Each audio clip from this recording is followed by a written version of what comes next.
Hello, this is Scott Alexander, and I'm doing another voiceover of a new chapter essay I have written on Guide of the Perplexed, Volume 2, Chapter 9, titled Maimonides Four Heavens. That's Volume 2, Chapter 9 of the Moreh Nevuchim of Rambam. In my voiceover, I'm obviously not going to be able to show you illustrations, so you should keep a copy of my essay before you, because there are, I believe, 8 beautiful pictures, some of them from ancient sources, some of them more recent, which illustrate ideas that we're trying to get across in this essay. Also, I have footnotes in the essay that I do in a special way. There are no footnote numbers as such, but I do put notes in smaller type. I'll try to indicate those as I go along. Obviously, I won't be able to do everything that's in the essay, but I'll do the best I can. Thank you.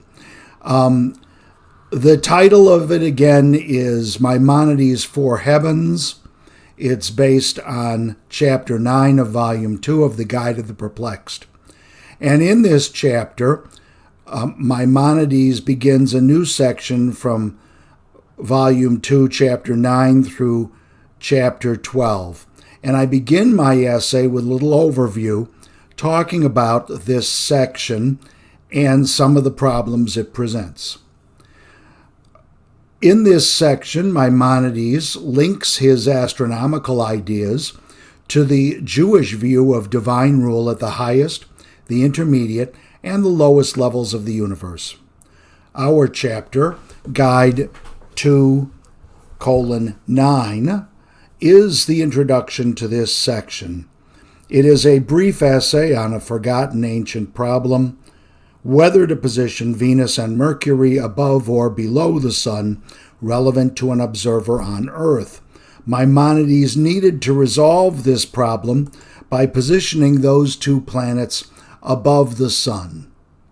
He needs this to support his doctrine that God rules the universe through a tetradic structure, that's tetradic, T-E-T-R-A-D-I-C,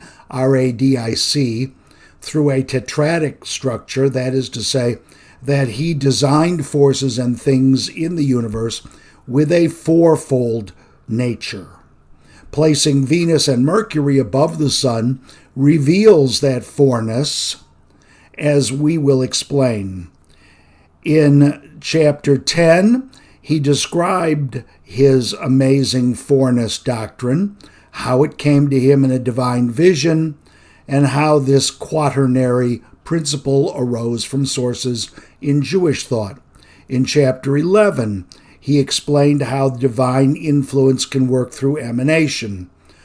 In Chapter 12, he described the link between emanation and causation, thereby relating divine emanation to Aristotelian physics.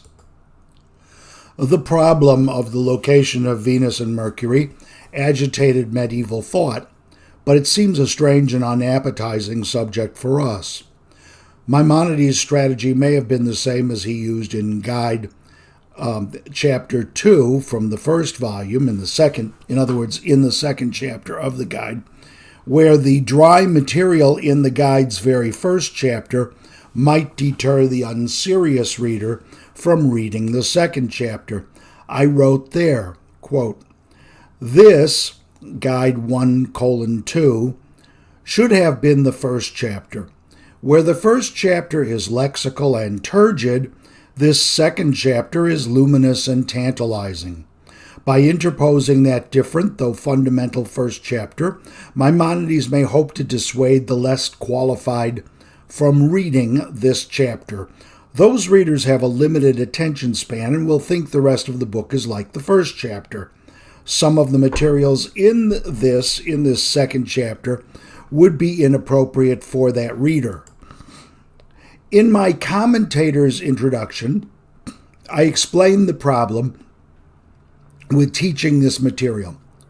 Quote, the context is the Mishnah that established the law against public instruction in certain sensitive topics. That Mishnah reads, and that's from Hagiga 11b, quote, the subject of forbidden sexual relations may not be expounded in the presence of three, nor the work of creation, the Maaseh Bereshit, in the presence of two, nor the work of the chapter, the Maisa Merkava, in the presence of one, unless he is a sage and understands of his own knowledge.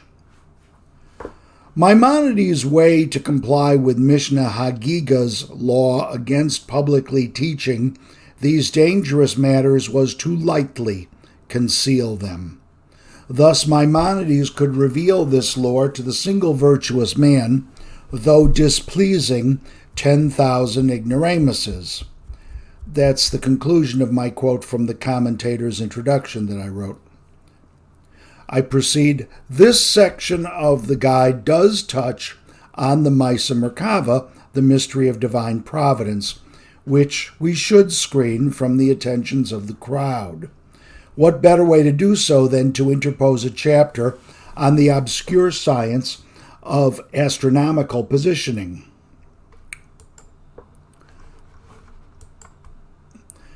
My next section is titled, The Paradigm Shifts in the Counting of the Astronomical Spheres. And I start with a quotation at the very first line of our chapter 9 in the guide, from Rambam, from Maimonides. In this one, I'm reading from the Pinnis translation, Moshe Pinnis, page 268. And just by way of explanation, I used Pinnis in this chapter because of his relatively uniform treatment of the Judeo-Arabic terms, which I'm sure I will botch the pronunciation of, al-Falach and al-Kala. Those two terms are important to this chapter, as I will explain. Anyway, Rambam writes, we have already made it clear to you that in Aristotle's time, the number of the spheres in Judeo-Arabic is alafalach, had not been accurately established, and that those who in our time count 9 spheres only count as one a globe, al-khara, that includes several spheres, as is clear to whoever has studied the science of astronomy. End of quote. Maimonides opened our chapter by critically reviewing historical paradigm shifts in the science of astronomy from the vantage of his own time, moving from ancient biblical and Near Eastern views through Pythagorean adaptations to Aristotle's system and Ptolemy's cosmology. He understood that scholars are always, without exception, locked into the paradigm thought world that they grew up with and studied in their youth. He also noted a persistent problem in Aristotle's astronomical paradigm. Aristotle's doubt over the number of concentric crystalline spheres moving the heavens that surround the earth. Aristotle inherited a system that counted 9 or 10 spheres, but he and his predecessors had transmogrified that into a system of 47 or 55 spheres. Aristotle could not decide on any single number. According to Maimonides, it could have been as many as 100. He says this in chapter 4 of volume 2 of the guide. Claudius Ptolemy of Alexandria, in the 2nd century of the Common Era, created an even more complicated astronomical paradigm. It hinged on an awkward meshing of multiple concentric spheres, epicyclic spheres, and eccentric spheres. Later astronomers increased their number to account for different celestial motions that they continued to discover and to chart. This system dominated Western thought for over 1,000 years. Aristotle and Ptolemy were limited to the mathematics of their time, which Maimonides scorned, saying that the number of spheres had not been accurately established. What he meant was that in his own time, by the 12th century, his fellow Andalusian astronomers and mathematicians had arrived at what they regarded as a simpler, more accurate, and more comprehensive view of the astronomical system. Since a fixed number of spheres governed each planet's system of motion, however high that number of spheres was, the astronomers realized that they could portray that system of spheres as a single mover, a single clockwork engine. They could count them as a unit without detailing their internal contradictions.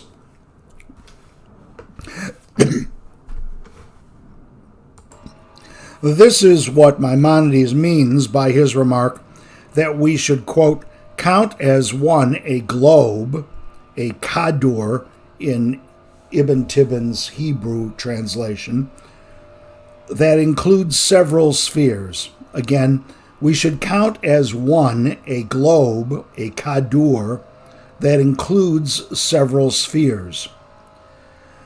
He had already introduced this concept in Chapter 4 of Volume 2 of the guide. I then have a long note which reads as follows: Paradigm shifts. See Thomas Kuhn, The Structure of Scientific Revolutions, 1960.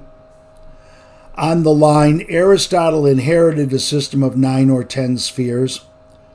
That 10-sphere paradigm was originally associated with the Pythagorean spokesman Philolaus, who lived from about 470 to about 385 BCE.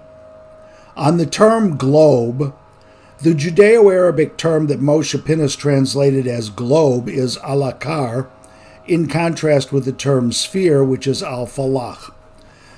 Rabbi Friedlander erroneously claimed that the two terms were indistinguishable synonyms for sphere, and I give the citation where you can find that footnote. Rabbi Ibn Tibbon, Rabbi Chaziri, and Michael Schwartz translate it as kadur, while Rabbi Gefich has agul.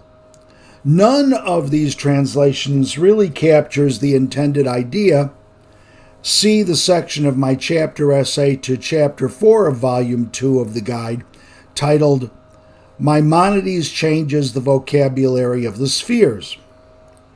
Rabbi Evan Shmuel correctly called the Kadurim systems of spheres, Ma'arachot Galgalim, that is to say, that each Kadur is a system in which there are several spheres. The idea goes back to the 9th century astronomer Abu al-Farhani. See Chapter 4 in the guide, Volume 2, where I wrote, however high that number was, meaning the number of spheres for each planet. See Thomas Kuhn, The Copernican Revolution, page 68. He wrote, quote, systems employing half a dozen to a dozen minor epicycles for each planet were not uncommon in antiquity and in the Renaissance, unquote. I then put in a little note here. We owe a debt of gratitude to Thomas Kuhn, both for explaining paradigm shifts in science and showing how they prevailed in the thinking of medieval astronomers. I then follow with two large plates produced by Andreas Cellarius in 1661. The first is the 10-sphere universe with the Earth at center, and the second is Cellarius' rendering of the path of the moon under the complicated Ptolemaic paradigm. And I follow with the next section, which is titled The Key, Reduce the Spheres to Cogs in Machines.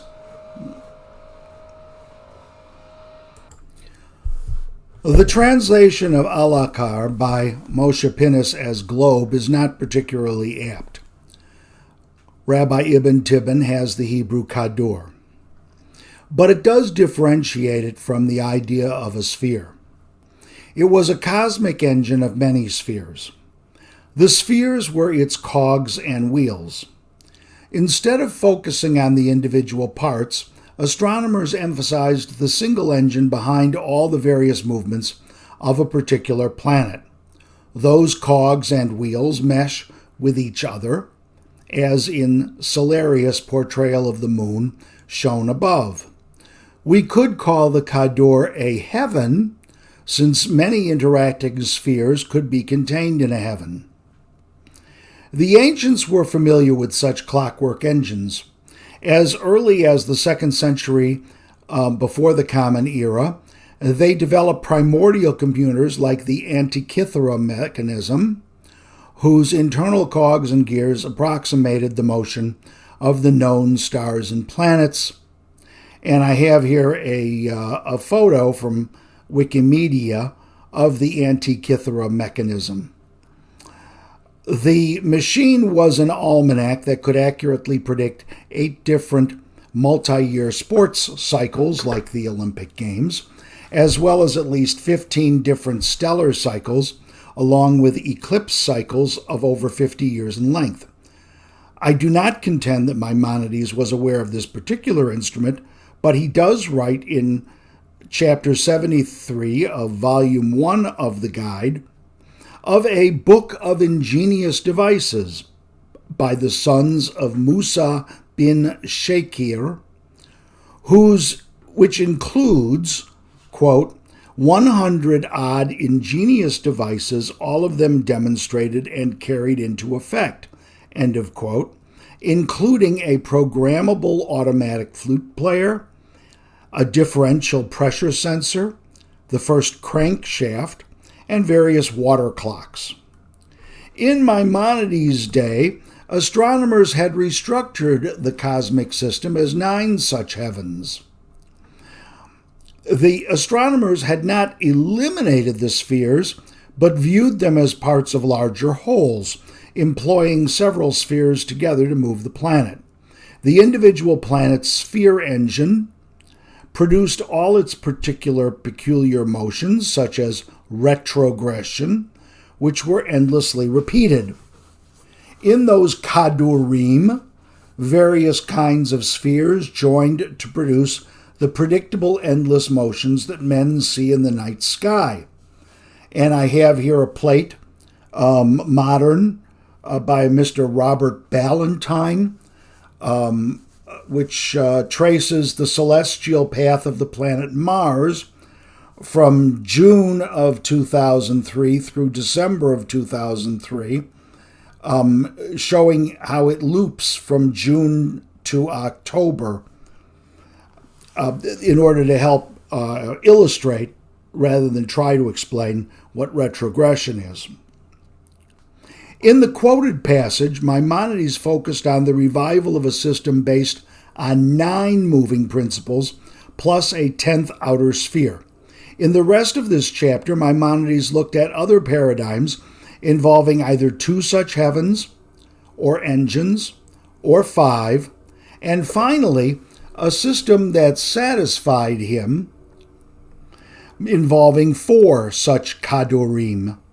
Schoolmen of each school could and did support their own paradigm with good arguments. A system of 10 universal principles was a manageable system that seemed natural. Our total of 10 fingers makes such decimal systems organic. The 10-sphere universe has historic resonance in Jewish thought.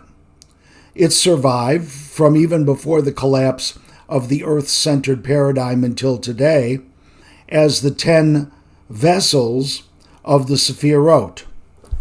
And I have here a plate. I have here a plate from a book by Rabbi Yosef Gikatila, the Share Ora, which was printed in Mantua, 1561, which has a picture of an elderly gentleman who apparently is a rabbi, who is holding on to an imaginary drawing of the 10 Sephirot. I then have a note which has the following: 9 or 10, question mark.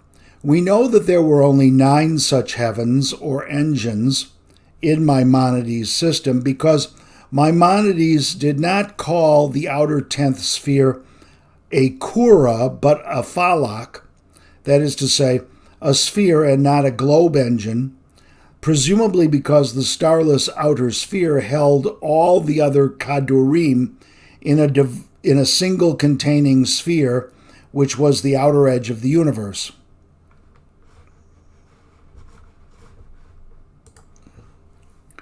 Regarding the Book of Ingenious Devices, I have a note that it is available in English translation on Amazon. Regarding the Antikythera mechanism, its accuracy was unsurpassed until Kepler's time, according to Wikipedia. It is now the subject of a major motion picture. And finally, on the engine metaphor, that metaphor should not be overdone. Maimonides' natural order was not an automaton like Spinoza's pantheist conception of nature. As we have seen in Guide Chapters 72 of Volume 1, Chapter 4, Chapter 6, and Chapter 7 of Volume 2, Maimonides invested every process in our world with personality and intelligence. My next section is titled The Integrity of the Ancient Biblical Doctrine of a Two-Sphere Universe. I quote from Rambam, his second sentence, quote, "For this reason you should also not regard as blameworthy this dictum of some of the sages, may their memory be blessed, from Talmud Hagiga, page 12b. Quote, there are 2 firmaments, for it is said, Behold, unto the Lord thy God belongeth the heaven, and the heaven of heavens. From Deuteronomy 10:14. For he who says this counts the whole globe of the stars, I mean the spheres in which there are stars, as one globe, and again counts the globe of the all-encompassing sphere, in which there is no star, as the second globe. Consequently, he says, there are 2 firmaments. And I have a note, compare the Talmudic doctrine of the 7 heavens, also on Hagiga, page 12b. Maimonides, in this second comment in our chapter, argues that we should not regard the ancient rabbinic belief in a 2-sphere universe as, quote, blameworthy. Why? We might have thought it blameworthy because later astronomers posited many more than 2 spheres. Given the real complexity of astronomy, an observer might have thought that it was naive or unschooled to write of only 2 moving principles in the universe.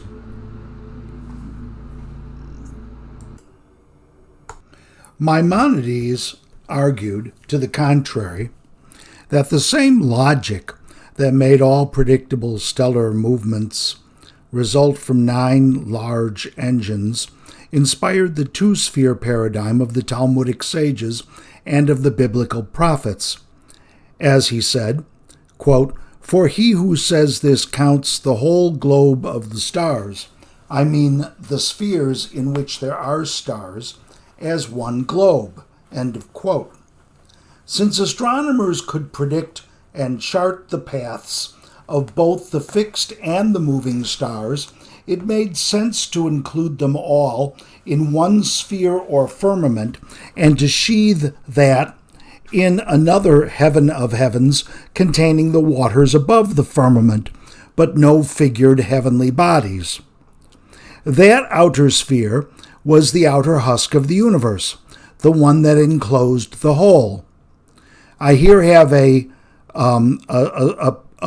plate from an older book from the 1940s called The Teacher's Commentary, which gives a kind of a charming hand-drawn picture of the ancient biblical two-sphere universe, showing the waters above the firmament, the great deep, etc., and labeling all of those.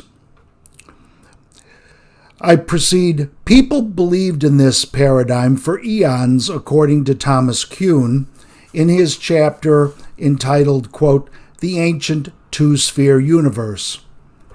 And he says, quote, Although primitive conceptions of the universe displayed considerable substantive variation, all are shaped primarily by terrestrial events, the events that impinge most immediately upon the designers of the systems. In such cosmologies, the heavens are merely sketched in to provide an enclosure for the earth. For example, in one principal form, the earth was pictured as an elongated platter. Its curved and rippled rim was the mountains bounding the terrestrial world. Above the platter earth was air, supporting an inverted platter dome, which was the skies. The terrestrial platter, in its turn, was supported by water, and the water rested upon a third platter, which bounded the universe symmetrically from below. Clearly, several of the main structural features of this universe were suggested by the world that he knew. He did live in an elongated platter, bounded by water in the only direction in which he had explored it. The sky viewed on a clear day or night did and does look dome-shaped. A symmetric lower body for the universe was the obvious choice in the absence of relevant observations. Astronomical appearances were not ignored, but they were treated with less precision. The stars were painted on the vault of heaven. Fragments of cosmology similar can be found in all of those ancient civilizations of which we have records. The quote is from Thomas Kuhn's The Copernican Revolution, pages 5 through 6.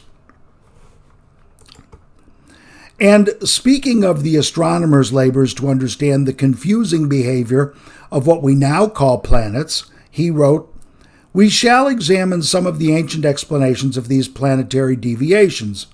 But first notice, as the ancients also did, how far it is possible to proceed by neglecting the planetary irregularities and assuming simply that all orbits are at least approximately circular. That's quoted from page 51 of the Copernican Revolution. Despite what Maimonides took to be the admirable simplicity and compression of this ancient rabbinic system, he knew that it had to be expanded to at least 5, or ultimately 4, kadurim to account for the different movements of its parts. That was because the motion of the wandering stars was vastly different from that of the fixed stars. Maimonides' divine inspiration of the fourfold nature of the providential conduct of the universe, which we learn about in Guide, Chapter 10, Volume 2, then served to confirm his cosmological thinking.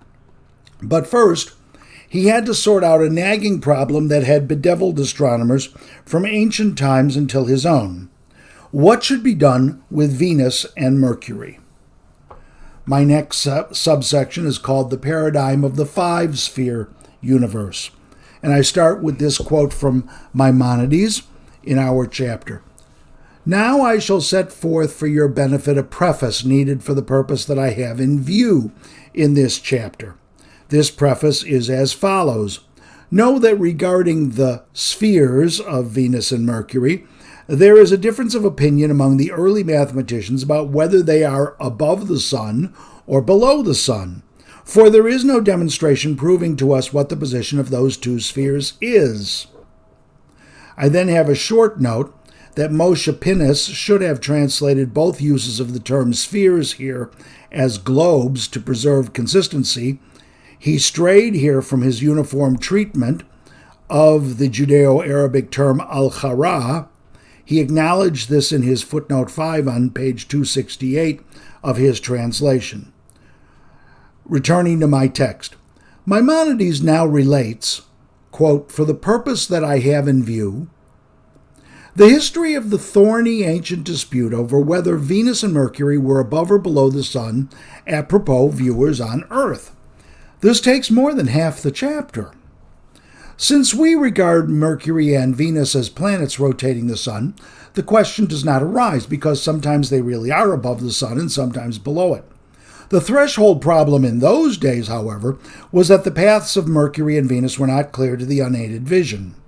As Kuhn explained, quote, interrupted by periodic westward retrogressions, the 5 wandering stars, Mercury, Venus, Mars, Saturn, and Jupiter, called wandering because of their retrogressions, behave quite similarly. But there is an additional characteristic of their motion which divides them into 2 groups. This is the correlation between their position and the sun's. Mercury and Venus, the 2 so-called inferior planets, inferior relative to their perceived position vis-a-vis the sun, never get very far from the sun. Mercury is always found within 28 degrees of the sun's moving disk, and Venus' maximum elongation is 45 degrees. Both planets move in a continuous slow shuttle back and forth across the moving sun, then retrogress across its disk, and finally reverse themselves to overtake the sun once more. When, to the east of the sun, either of these inferior planets appears as an evening star, becoming visible shortly after sunset and then rapidly following the sun below the horizon. After retrogressing westward across the sun's disk, the planet becomes a morning star, rising shortly before dawn and disappearing in the brilliant light of sunrise. But in between, when close to the sun, neither Mercury nor Venus can be seen at all. Therefore, until their motion was analyzed with respect to the sphere of the stars, neither of the inferior planets was recognized as the same celestial body when it appeared as a morning or as an evening star. For millenniums, Venus had one name when it arose in the east shortly before dawn, and another when, weeks later, it again became visible just over the western horizon shortly after sunset. This whole paragraph is quoted from, or this section is quoted from Kuhn, The Copernican Revolution, pages 48 through 49 and 54. I note here, instead of the common term, quote, wandering that Kuhn used here to describe the 5 planets, Maimonides actually calls them the perplexing, that is to say, the problematic planets, Nevuchim, in Rabbi Ibn Tibbon's translation. The Judeo-Arabic for that is something like al-Matkhira. Compare the Arabic title of the guide, Dalalat al-Khayrin. Returning to my text, the question whether Venus and Mercury were above or below the sun could not be solved by the usual tests just because of this observational difficulty. Otherwise, astronomers would have fixed their positions either by the planet's observed height in the sky or by the length of the, quote, year of their eventual return. The time it takes for them to go all the way around is called a year. The only other foolproof test was eclipse data. As Rabbi Shem Tov Falakera, who lived from 1225 to about 1290, explained in his commentary on the guide, the lower planet always eclipses the higher. But there was no observed eclipse behavior on the part of Venus or Mercury. The purpose that Maimonides said that he has in view was to reveal the universal applicability of his tetradic principle of divine organization. But to get to the required number of 4 moving principles, he had to start by placing Mercury and Venus above the sun. In this way, he could group them with Mars, Jupiter, and Saturn in one heaven between the heaven of the fixed stars and the heaven responsible for the sun's motion. Now, I know this is hard to explain verbally, but I do have a plate at this point in the essay, which shows the Maimonides five-sphere universe. And my note on that plate says, with the sphere at the center, with the Earth at the center, the fifth sphere is then the outer rim, the sphere that has no stars. The other spheres are his four kadurim, engines that used as many spheres as necessary to move their heavenly bodies. By placing Mercury and Venus above the Sun, Maimonides could explain that all the predictable motions of his five perplexing stars were the result of one celestial clockwork engine. Returning to the essay, I write, the problem was that everyone did not agree with Maimonides. Still, he argued that, quote, all of the original astronomers and the rabbis placed Mercury and Venus above the Sun. This five-sphere paradigm commanded respect, even though astronomers in Maimonides' time disagreed on the issue. He writes, the doctrine of all the ancients was that the spheres of Venus and Mercury are above the Sun.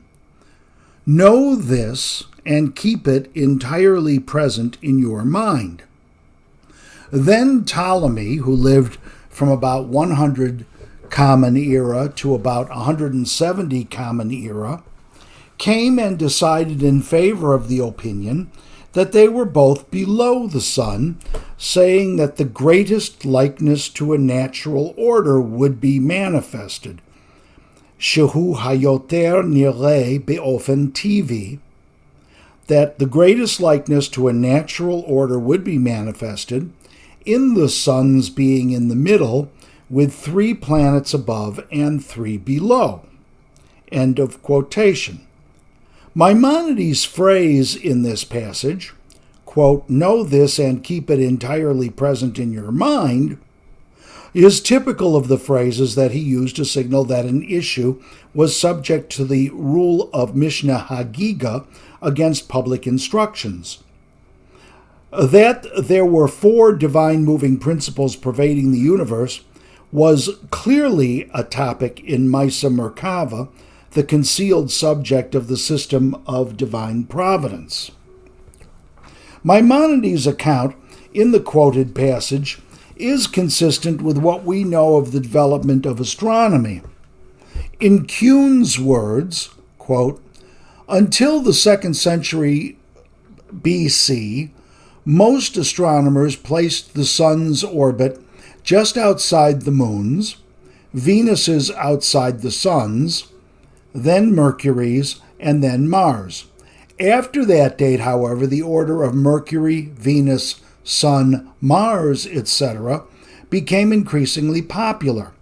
In particular, it was adopted by Ptolemy, and his authority imposed it on most of his successors.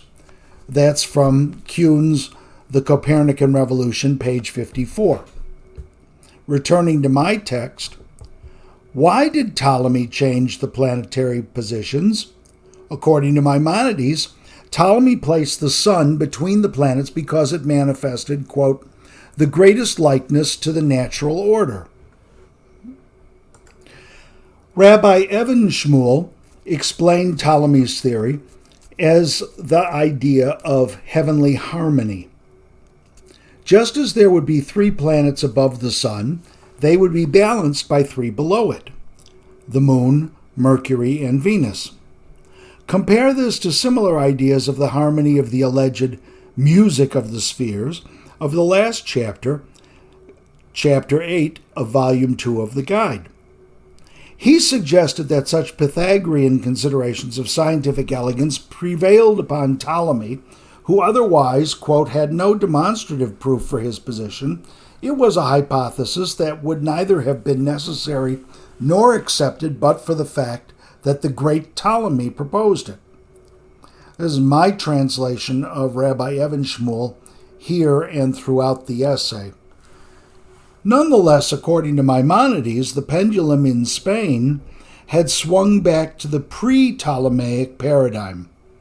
He writes, then came latter-day groups of people in Andalusia who had become very proficient in mathematics and explained, conforming to Ptolemy's underlying premises, that Venus and Mercury were above the sun. In fact, Ibn Afla of Seville, whose son I have met, had written a celebrated book about this. End of quote. The Muslim astronomer he refers to here, Abu Muhammad Jaber ibn Afla of Seville, who lived from 1100 to 1150 in the Common Era, flourished in Spain during Maimonides' youth. His, quote, celebrated book on astronomy was the Islah al-Majischi, the correction of the Almagest. It was an abridgment of Ptolemy's Almagest. Ibn Afla made a scholarly selection from Ptolemy's encyclopedia, keeping what he felt was worthwhile, while criticizing much of the rest of it, especially its mathematics. Ibn Afla introduced spherical trigonometry to solve astronomical problems. He famously amended Ptolemy's theory of the order of the wandering stars by positioning Venus and Mercury back up above the sun. Maimonides declared with pride that he knew Ibn Afla's son. The Arab historian Al-Kifti, who lived from about 1172 to 1248, relates that he knew, in other words, he was friendly with, the Rabbi Joseph, to whom Maimonides addressed the Guide of the Perplexed. That was Rabbi Yosef ben Yehuda ibn Shimon. The historian Al-Kifti recounted that Rabbi Joseph had brought his family's copy of Ibn Afla's book from Morocco to Maimonides, and that they together produced a revised edition of it. I have a note here that my sources are footnote 6 in the commentary of Rabbi Evan Shmuel, the essay Maimonides, Lionheart, and Saladin by Bernard Lewis, the Wikipedia article on Ibn Afla, the essay A Maimonidean Life, Joseph ben Judah ibn Shimon of Ceuta's biography reconstructed by Raymond Leicht, 2022, in Maimonides' Review of Philosophy and Religion, Volume 1, or Edition 1, at Academia from Brill. Al-Kifti's book was The History of Learned Men, the Tarikh al-Hukame, a biographical dictionary of famous scholars. Returning to my text. While Maimonides welcomed Ibn Afla's work to restore the five-sphere paradigm, an even greater fellow Spaniard, the philosopher Ibn Bajjah, rejected it. Maimonides wrote, thereupon the excellent philosopher Abu Bakr Ibn al-Sayyid, known to us as Ibn Bajjah, under the guidance of one of whose pupils I have read texts, reflected on this notion and showed various ways of argumentation transcribed by us from him, by means of which the opinion that Venus and Mercury are above the sun may be shown to be improbable. Ibn Bajjah of Zaragoza, Aragon, who lived from about 1085 to 1138, known to the Latins as Avim Pace, was the first Muslim philosopher in Spain. He was a physician, astronomer, botanist, and poet in the generation before Maimonides. Maimonides mentioned him and his remarkable theories 4 times in the Guide, in Chapter 74 of Volume 1, in the 7th Method, in Chapter 75 of Volume 1, and below in Chapters 24 and 29 of Volume 2 and 3, respectively. Maimonides boasted that he had studied with Ibn Bajjah's student. Maimonides held Ibn Bajjah in high regard, even when he didn't agree with him. Ibn Bajjah wrote a famous work called The Conduct of the Solitary, in which he argued that reclusive philosophical speculation was the true path to human improvement, since isolation was the only way that a philosopher could protect his work from societal corruption. His view came from his experience of politics. He had twice achieved the rank of vizier, but had also twice suffered imprisonment. He was notorious for his controversial doctrine of the unity of mind, which Maimonides discussed in chapters 74 and 75 of Volume 1 of the Guide. Ibn Bajjah revived Ptolemy's theory that Venus and Mercury were below the sun, writing that it was improbable that they were above the sun. But if the sun was between the 5 wandering stars, Maimonides would not be able to gather those planets together in one kadur. Maimonides' doctrine of a 5-sphere universe would have been wrong. Rabbi Ephodi, one of the commentators on the Guide, provided a reason in his commentary. Maimonides asked, he writes, and I translate, quote, regarding those who thought that the 5 planets moved the elemental sphere of the air, how, if the sun, which ruled the sphere of fire, is between those 5 planets, could it move the sphere of fire?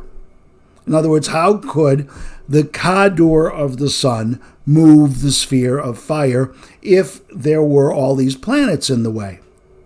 That is why Maimonides said it is necessary to postulate that the sun should be placed below Venus and Mercury, end of quote.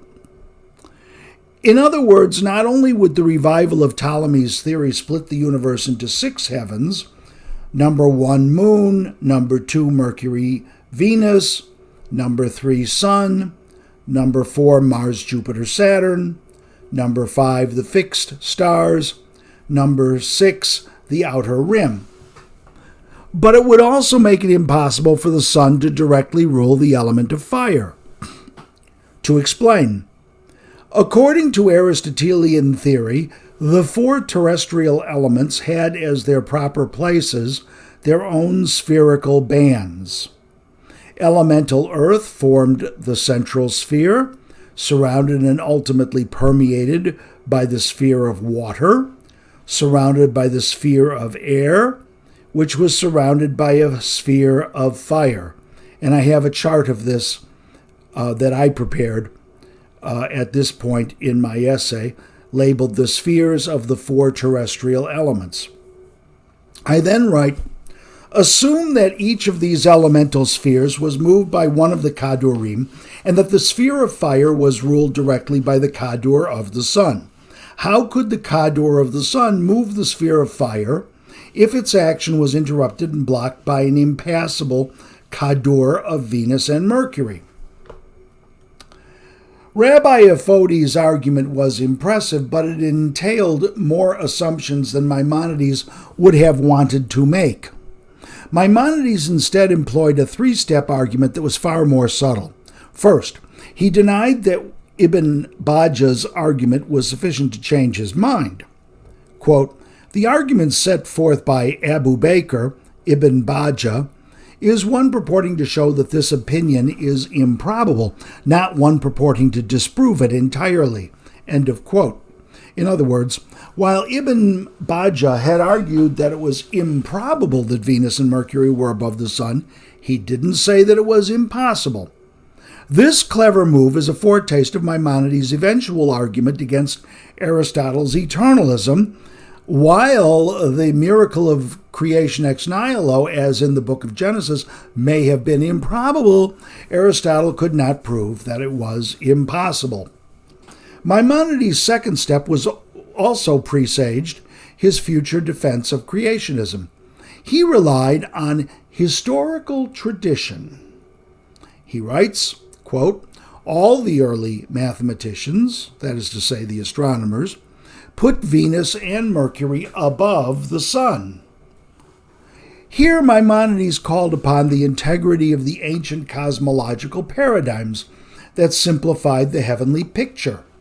Contemporary Andalusian astronomers' urge to simplify also motivated the original astronomers, as well as the biblical prophets' two-sphere universe. Rabbi Evan Shmuel illuminates Maimonides' second step. He writes, in my translation, quote, "Even if it were said that these scholars, like Ibn Bajjah and Ptolemy, were right, this doesn't detract from the value of what we already mentioned above, that there was no dispute among the Rishonim before Ptolemy regarding the place of Venus and Mercury as to whether they are above the sun. The prophets were, therefore, not the only ones to hold this opinion, which was the accepted opinion in all the circles of the rabbinic Rishonim."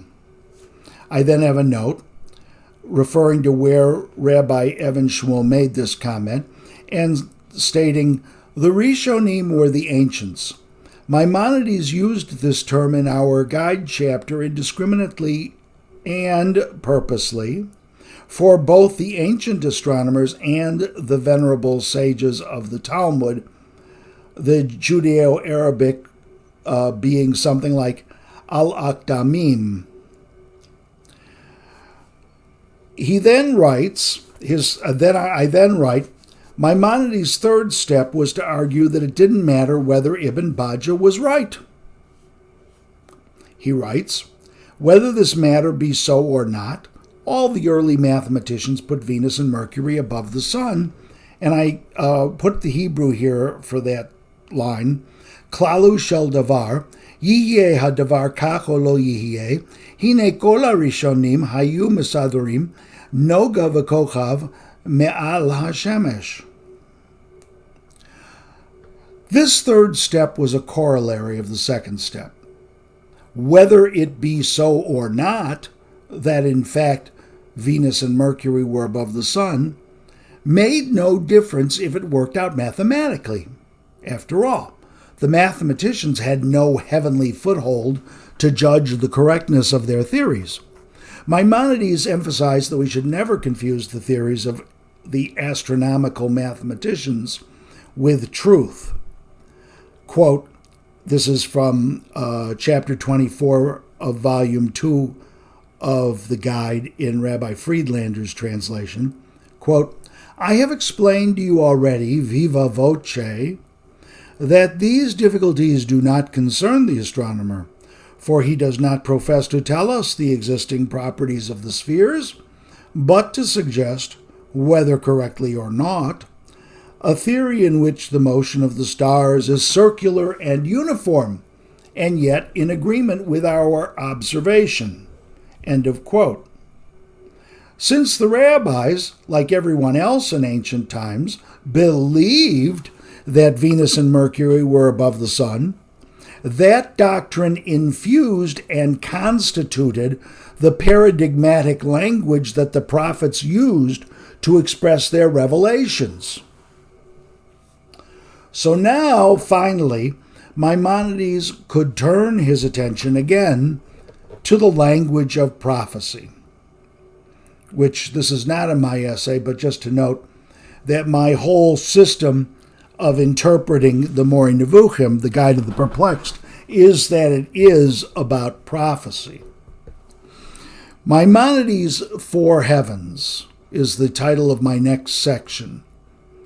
And I quote from him, "Whether this matter be so or not, all the early mathematicians put Venus and Mercury above the sun. For this reason they counted 5 kadurim, namely, number 1, the kadur of the moon, which undoubtedly is contiguous with us, 2, that of the sun, which is necessarily above it, 3, that of the 5 planets, 4, that of the fixed stars, and 5, the all-encompassing sphere in which there are no stars. Accordingly, nimtza in Hebrew, the number of informed kadurim, I mean to say the kadurim with forms, tsurot, in which there are stars, For as is generally known from their books, the ancients called the stars forms, is four, namely, 1, the cador of the fixed stars, 2, that of the 5 planets, 3, that of the sun, and 4, that of the moon, while above all of them there is one empty sphere in which there is no star. End of passage. Maimonides' original has Kura rather than Phalak all the way through, except his 2 mentions of the outer sphere, and so I have corrected Moshe Pinnis by using the Tibonide Hebrew term kador here for Kura, except in the place where I meant to say spheres. And I applied the enumeration here. It's not in the original Moshe Pinnis translation.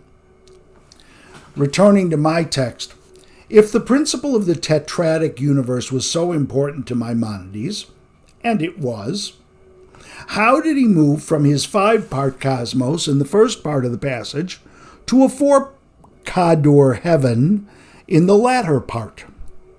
The transition depended upon his insistence that some heavenly bodies are figured, or as Pinnis translates, quote, informed with forms. With no further translation than the term accordingly, he launched into a discussion of the 4 figured sphere engines. They are the kadurim, whose spheres moved the stellar figures seen at night. I have a subsection here about the figured spheres.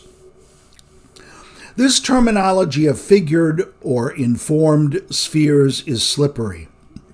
While there is no lexical chapter on the form, tsur, the Judeo-Arabic word is al-matzurah, which sounds like the Hebrew tsur. It occurs often in the guide and appears in its first sentence. Quote, and this is from chapter 1, the first sentence of the Guide of the Perplexed. Quote, some have been of the opinion that by the Hebrew tselem, the shape and figure of a thing is to be understood. And this explanation led men to believe in the corporeality of the divine being. For they thought that the words, quote, let us make man in our tselem, that is to say, let us make man in our image, from Genesis chapter 1, verse 26, implied that God had the form of a human being. The Hebrew here is Veheshvu ki Hashem kitsurat Adam. In other words, that he had the figure and shape, and that consequently he was corporeal.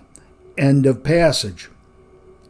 Maimonides meant that tsur, the term tsur, does not have the same conceptual dignity as the term tselem, which Maimonides understood to be the active intellect that we share in some inarticulable way with God. Tsur was the so-called corporeal form, which, in scholastic parlance, was the incorporeal form principle in its first conjunction with the principle of incorporeal matter. In that first compound, the element, so-called, is still in an incorporeal state. Just to go off the text here, it's the idea of the element as opposed to the actual instantiated material element. It manifests itself, I return to the text, it manifests itself then as one of the formal principles, it manifests itself then as one of the formal elemental principles of earth, air, fire, and water before their embodiment as actual corporeal earth, air, fire, and water. We would never apply this term to God. God could only be thought, cheshvu, of as divine figure and shape in our misguided imaginations, never by our rational intellect. This is the same explanation that Rabbi Israel Ephros provided for Tsur in his philosophical terms in the Moreh Nevuchim, which is a kind of a dictionary of the Moreh Nevuchim. He writes two entries for Tsur for form. Number one, form, that is, the actuality or energia, to use the Greek term, of matter, which is potential, or Greek dunamis. It is the essence of the thing, the logos tis ousias, that is to say, the intelligible principle of a substance, that which gives being to a corporeal thing and its essential attributes. It is the formal cause of such being. And then he's got a second entry here for Tsur, which is completely different. It's a star. Strictly speaking, however, the term denotes a zodiacal constellation. End of passage. Ephros then spent several pages sorting out phrases involving the Tsur, including a page-long dissertation dividing between this sort of corporealizing Aristotelian natural form, Tsura Tivit, and its very different use in chapter 69 of volume 1 in the guide, in the formula, quote, God is the highest form, the Tsura Achrona, for the whole universe, being without beginning and without end, transcendent intellect. End of passage. The contrast shows that what Maimonides meant by Tsur in the first sentence of the first chapter of the guide was natural form as opposed to divine transcendent form. However, in the context of the figured kadurim, hakadurim hamitsuyarim, the commentators tended to emphasize one of the two definitions of Tsur in Ephros' second entry, either kadurim with stars or kadurim with constellations. Rabbi Evan Shmuel emphasized Tsurot as stars, Rabbi Narboni as constellations. Moshe Pinnis takes the term as it is, translating the term as informed spheres, meaning kadurim with forms, but he left it unclear whether by forms he meant stars, constellations, natural forms, so-called, or emanated form. My next section is actually entitled Rabbi Narboni on the Figured Spheres and the Problematic of Ancient Rationalism. I begin by introducing a long quote that I translated from Rabbi Moshe Narboni, who died after 1362, who brings us closest to a prophetic reading of Tsur in his astonishing commentary. Alone among the guide's interpreters, he tried to explain the figured spheres in detail. He writes, "You should understand the purport of Maimonides' decision to divide the figured kadurim into four, as he explained." By the way, I should say, you might want to read along with me on this passage. It was very difficult to translate, and it's kind of hard to understand even when I've translated it. Anyway, to begin again, you should understand the purport of Maimonides' decision to divide the figured kadurim into four, as he explained. He needed this in order to arrive at four chayot, referring to the chayot of Ezekiel chapter 1, verse 5. And this is possible, provided that Venus and Mercury, among the problematic nevuchim stars, are placed above the sun. Otherwise, how can we place the five kadurim, one each for each of the planets, in one kadur if the sun is in the middle? It is impossible. But when we place Venus and Mercury above the Sun, it is possible to reach the number of 4. They are the 4 Chayot, the Chayot HaKodesh. We can then unite the Kadorim with the 4 elemental spheres, and to each one of the 4 unique forces, as Maimonides will explain in the 10th chapter of Volume 2 of the Guide, our next chapter. And there were 4 faces for each Chaya, referring to Ezekiel chapter 1. Regarding this, Maimonides said, "Know this and keep it entirely present in your mind," because his interpretation of Maisa Bereshit depended on this. It was the ancient opinion. It was also the opinion of the prophets. It's like the idea of the sound of the wings of the cherubim. He doesn't explain this any further. See his explanation and my explanation in the last chapter, chapter 8 of Volume 2 of the Guide, in my chapter essay. The cherubim are mentioned by Ezekiel in verse 24 of chapter 1 of Ezekiel. He then proceeds and goes on and says, "Grasp this and explain it in this manner, just as Maimonides explained it." Quote, "For this reason they counted 5 Kadorim." And then, next, arguing for 4 Kadorim, Maimonides said, because the Rishonim called the stars forms. This suggested the prophecy of the faces of the Chayot.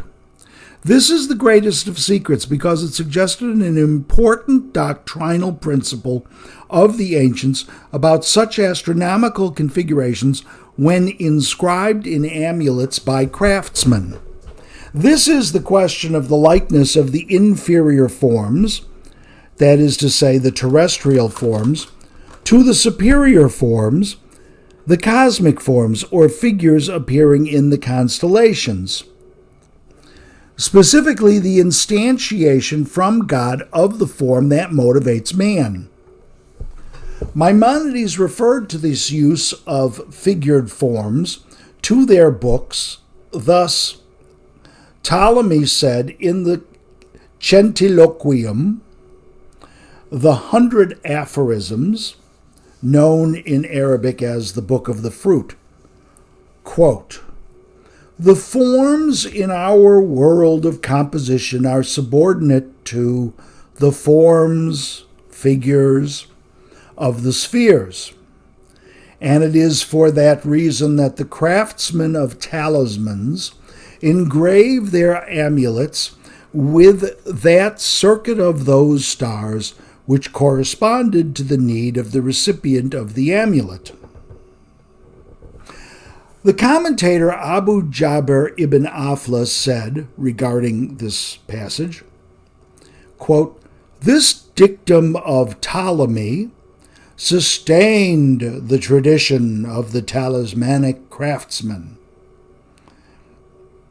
The forms in the world of composition are the species of animals and the plants that the talisman craftsmen needed. Each species comes under the form of the zodiacal constellation that resembles the shape of a member of the same species with that resemblance attribute. Just as the crabs are subject to the shape of the crab, that is to say, Cancer, in its zodiacal constellation, astrologers, the Baalei Hatsalamim, look to the circuits of the stars with those zodiacal figures as they rise from the east, and then engrave these forms in precious stones for the times with which they are associated, when they wanted to repair or change their temporal portents, or when they sought to decrease their disadvantage, expelling them from their land. Consider the enduring result they could thus achieve. They could bring an account of wonderful things that occurred and testified to the wonder eloquently. As the prophet said in Psalm 119, verse 89, "May your word be fixed in the heavens forever." End of passage, my translation. I return to my text. It's fair to say that Maimonides would never have written what Rabbi Narboni wrote. Maimonides opposed and derided astrology and amulets in all their forms. I then have a short note. Maimonides on astrology as, quote, stupidity and the, quote, folly of amulet writers. See Chapter 61, Volume 1 of the Guide. See Mishneh Torah, Tefillin, Chapter 5, Halacha 4. See the Epistle to Yemen and his Epistle on Astrology. The Talmud in Shabbat 61a through b on the issue of talismans and amulets taught, however, that if the talisman worked on 3 occasions, it was not mere hocus pocus, and its maker was an expert rather than a fraud. Returning to my text, I write, "Nonetheless, we may not ignore Rabbi Narboni's account.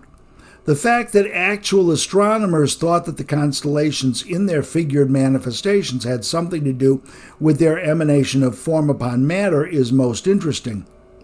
Note that of all Maimonides' early commentators, historians regard Rabbi Narboni as the most rational, the most Aristotelian, even Averroistic. The fact that he seemed to take the formal emanational influence of these figured presences seriously reminds us that such transcendental emanationism prevailed in actual philosophical and scientific circles. Similar figures of the period who combined medieval rationalism and astrology come to mind, such as Rabbi Avraham ibn Ezra, not to mention Ptolemy himself in late ancient times. We should never make the mistake of confusing modern rationalism with historic rationalism.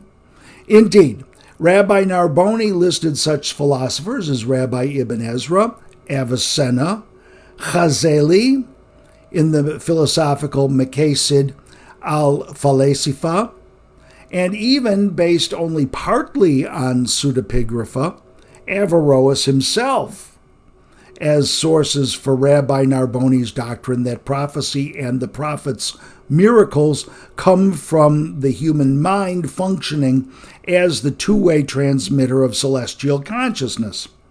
As a scholar recently noted, quote, Narboni reflected on the link between human souls and the souls of the celestial spheres.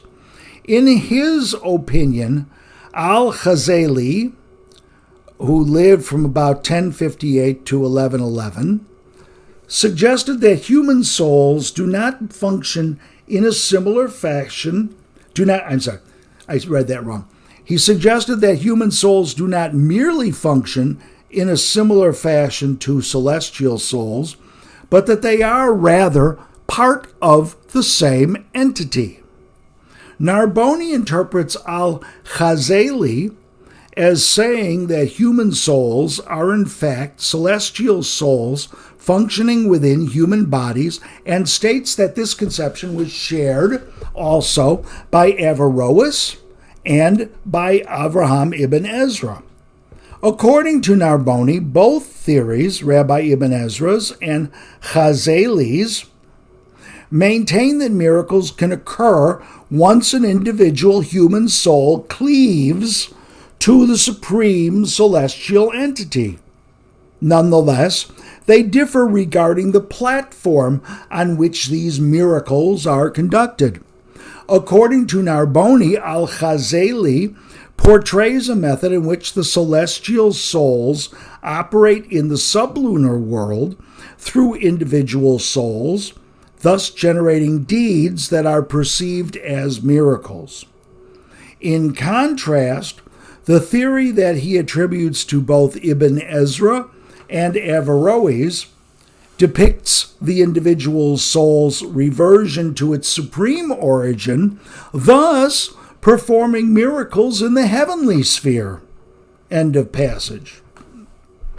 This extract is from the article, quote, Persecution and the Art of Commentary, Rabbi Moses Narboni's analysis of Al-Ghazali's Maqasid al-Falasifa, the Aims of the Philosophers, by the fine scholar Gittit Holtzman in Maimonides' Review of Philosophy and Religion, number 1, from 2022, pages 49 and 78, at Brill.com, based on manuscript documents.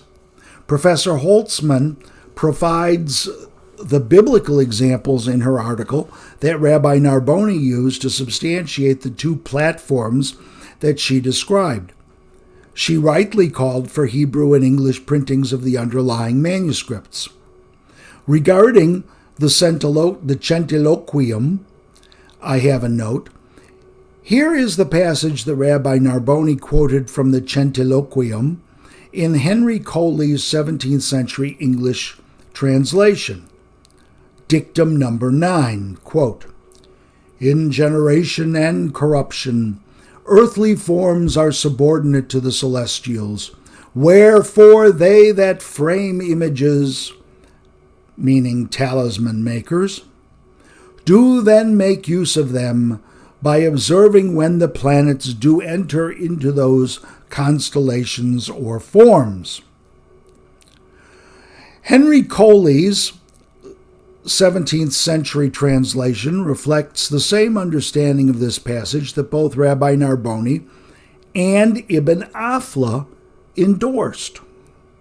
A Greek version of the Centiloquium of unknown provenance and a recent similar translation of its dictum number 9 by Darren Hayton are discoverable on the internet. I give the URL in my note. Though we know that Ptolemy did write a major work on astrology called the Tetrabiblos, contemporary scholarship agrees that an unidentified medieval pseudo-Ptolemy composed the Centiloquium, despite that medieval scholars all thought that it was genuine Ptolemy. Maimonides doesn't say what book he had in mind when he wrote, quote, Accordingly, the number of informed Kadurim, I mean to say the Kadurim with forms, in which there are stars, for, as is generally known from their books, the ancients called the stars forms, is 4. I don't know what he means by generally known from their books, but I believe that Rabbi Narboni assumed, perhaps with merit, that Maimonides knew of this passage in the Centiloquium and referred to it obliquely as, quote, their books in this passage, for the Centiloquium does indeed refer to figures and images in the stars. Nonetheless, I'm not aware at the time of writing of any way to verify such a supposition on the part of Rabbi Narboni. Contemporaries were familiar with the Centiloquium. Rabbi Ibn Ezra used it, and Thomas Aquinas referred to it. Rabbi Avraham Bar Chia, who lived from 1070 to 1136, translated the Centiloquium into Hebrew. For general information on the Centiloquium, see the article Enricus Bate, William of Moorbicke, and the Centiloquium of Ptolemy by Carlos Steele online. I then have a note on Averroes changing views.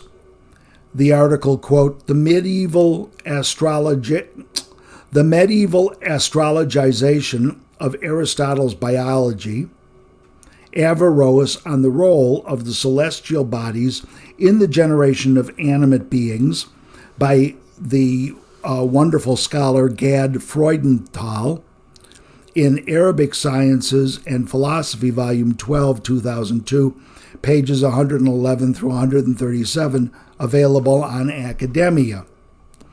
And then I close the essay with the following conclusion and introduction. Maimonides closes our chapter by introducing the next chapter. Though the philosophers and the rabbis never explicitly uttered his doctrine of the tetradic nature of the universe, he felt that hints inevitably leading to this revelation must appear from a deep study of those authorities. He writes, and this is the close of my essay, quote, "Now this number 4 is for me a very important basis for a notion that has occurred to me and that I have not seen explicitly stated by any philosopher. I found, however, in the dicta of the philosophers and the discourse of the sages indications that drew my attention to it. I shall accordingly mention them and explain the notion in the following chapter." And it is true, in the next chapter, he will talk about his four-ness doctrine, what I'm calling his tetradic doctrine of the nature of the universe, of that all principles and forces in the universe have a fourfold nature. Thank you for listening to me. You can find this essay and this voiceover on my website, Maimonides-guide.com. For the voiceover, take a look in podcasts section. For the essay itself, see the full table of contents, and it's the one for the chapter essay for Chapter 9 of Volume 2 of the guide. All of this material is copyright 2024, Scott Michael Alexander. No copying or use permitted without express permission of the author. You may contact me with comments, questions, or criticism at Scott M as in Michael, Alexander at rcn.com. That's Robert Charles Nancy. And you can see Maimonides-guide.com for further chapters of my book, The Guide, an explanatory commentary on each chapter